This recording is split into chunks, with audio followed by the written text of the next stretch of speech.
সুপ্রিয় দর্শক আসসালামু আলাইকুম, সবাইকে শাইলাস কুজিনে স্বাগতম। আজকে সিজনাল একটি রেসিপি নিয়ে চলে এসেছি। আজকে আমি আপনাদেরকে করে দেখাবো কাঁচা আমের টক ঝাল মিষ্টি চাটনি। অসাধারণ লাগে খেতে। এটা তো খাবারের পরে প্লেটে নিয়ে শুধু শুধু খেতে খুবই ভালো লাগে। তাছাড়াও যে কোনো স্ন্যাক্স আইটেম দিয়ে এটা অসাধারণ এবং খুবই কম উপকরণ দিয়ে এবং খুবই সহজ উপায়ে আজকে আমি আপনাদেরকে এই কাঁচা আমের চাটনিটি করে দেখিয়েছি, তাও আবার কলকাতা স্টাইলে। ইন্ডিয়ায় কিন্তু এভাবেই রান্না করে খাওয়া হয়ে থাকে এই কাঁচা আমের চাটনিটি। আমি কোনো রকমের পাঁচফোড়ন ব্যবহার করি নাই। পাঁচফোড়ন দিলে কিন্তু আমের ফ্লেভারটা থাকে না। চলুন না দেরি না করে সরাসরি রেসিপিতে চলে যাই। একটি প্যান আমি চুলায় দিলাম। এতে আমি পরিমাণ মতো সরিষার তেল দিয়ে নিচ্ছি। যেহেতু আমি 4টি আম দিয়ে করেছি মিডিয়াম সাইজের, সেক্ষেত্রে 1/4 কাপ আমি সরিষার তেল দিয়ে দিলাম এবং 1 চা চামচ আমি কালো সরিষা আস্ত দিয়ে দিচ্ছি। এইটাই কিন্তু বৈশিষ্ট্য। আমরা কিন্তু সাধারণত চাটনিতে পাঁচফোড়নটা দিই ফোড়নে, কিন্তু কলকাতায় কিন্তু এই সরিষা আস্ত সরিষাটা দেওয়া হয়ে থাকে।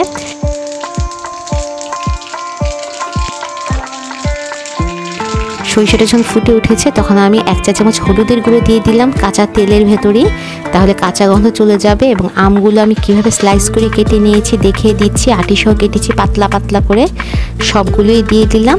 এবার খুব ভালোভাবে তেলের সাথে সরিষার সাথে কষিয়ে নিচ্ছি।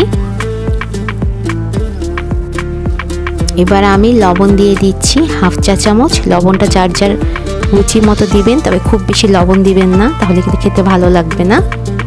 এবং আমি এখানে 1/2 করে 1 চা চামচ লাল মরিচের গুঁড়ো দিলাম। চাইলে মরিচ তেলে গুঁড়ো করেও দিতে পারেন, যেহেতু আমি শুকনো মরিচ ব্যবহার করব কুচি, এই জন্য আমি লাল মরিচের গুঁড়োটাই দিয়ে দিলাম। খুব ভালোভাবে এবার আমের সাথে কষিয়ে নিচ্ছি। আম থেকে কিন্তু যথেষ্ট পরিমাণে পানি ছেড়েছে। ঢাকনা দিয়ে ঢেকে আমি 10 মিনিট রান্না করছি। 10 মিনিট পরে ঢাকনা খুলে দেখিয়ে দিচ্ছি। এবার একটু নাড়াচাড়া করে নিচ্ছি।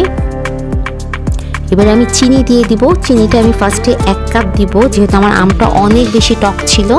তারপরে আমি আবারও দিব, যেহেতু এটা টক মিষ্টি চাটনি।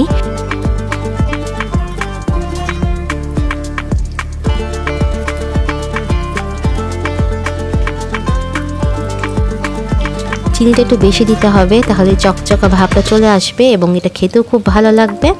আমার মনে হয়েছে চিনি আরেকটু প্রয়োজন, আমি আরও 1/2 কাপ চিনি দিয়ে দিচ্ছি।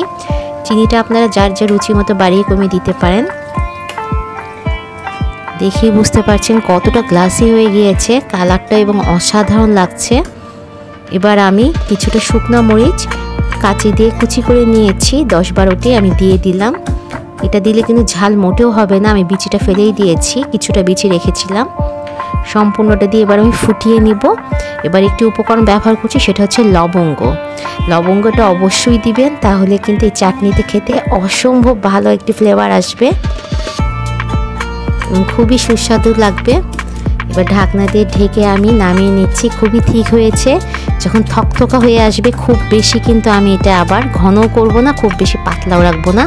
একটি সার্ভিং প্লেটে আমি সার্ভ করে নিয়েছি। একটি চামচ দিয়ে এটা থিকনেসটা দেখিয়ে দিচ্ছি কেমন থিকনেস হবে। আর এটা কিন্তু আপনারা ফ্রিজে 1 থেকে 2 মাস রেখে অনায়াসে খেতে পারবেন। যেহেতু চাটনি, এটা আমি পানি শুকিয়ে নিই নাই, সেই জন্য কিন্তু এটা 1 বছর সংরক্ষণ করা যাবে না।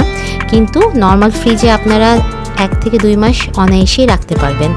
আর খাবারের পরে কিন্তু প্লেটে নিয়ে খেতে খুবই ভালো লাগে। তাছাড়াও যে কোনো ভাজাভুজি দিয়ে এই আমের চাটনিটা অসাধারণ লাগবে। আর এই সরিষা ফোড়ন দিয়ে এভাবে চাটনি করে খেয়ে দেখবেন, কাঁচা আমের ফ্লেভার স্বাদ সম্পূর্ণ অক্ষুণ্ণ থাকবে এবং অসাধারণ লাগবে। আশা করি আমার এই কলকাতা স্টাইলে কাঁচা আমের চাটনির রেসিপিটা আপনাদের ভালো লেগেছে, আমার ভিডিওটি ভালো লেগেছে। আমার রেসিপি যদি ভালো লেগে থাকে, আমার ভিডিও যদি ভালো লেগে থাকে, প্লিজ ভিডিওটি লাইক করবেন, কমেন্ট করবেন ও ফ্রেন্ডস ও ফ্যামিলির মাঝে শেয়ার করতে তো ভুলে যাবেন না। আপনাদের লাইক ও কমেন্টস আমাকে অনেক বেশি উৎসাহ দেয়। যারা ফেসবুক থেকে দেখছেন তারা প্লিজ ফলো বাটনটি ক্লিক করে দিবেন এবং যারা ইউটিউব থেকে দেখছেন তারা সাবস্ক্রাইব করে পাশেই থাকবেন। আজকের মতো বিদায় নিতে চাই। ইনশাল্লাহ সামনে আরও ভালো ভালো নতুন নতুন ইয়ামি সব রেসিপি আপনাদেরকে উপহার দেওয়ার চেষ্টা করব, এই প্রত্যাশা করেই বিদায় নিচ্ছি। সবাই ভালো থাকবেন, সুস্থ থাকবেন। আল্লাহ হাফেজ।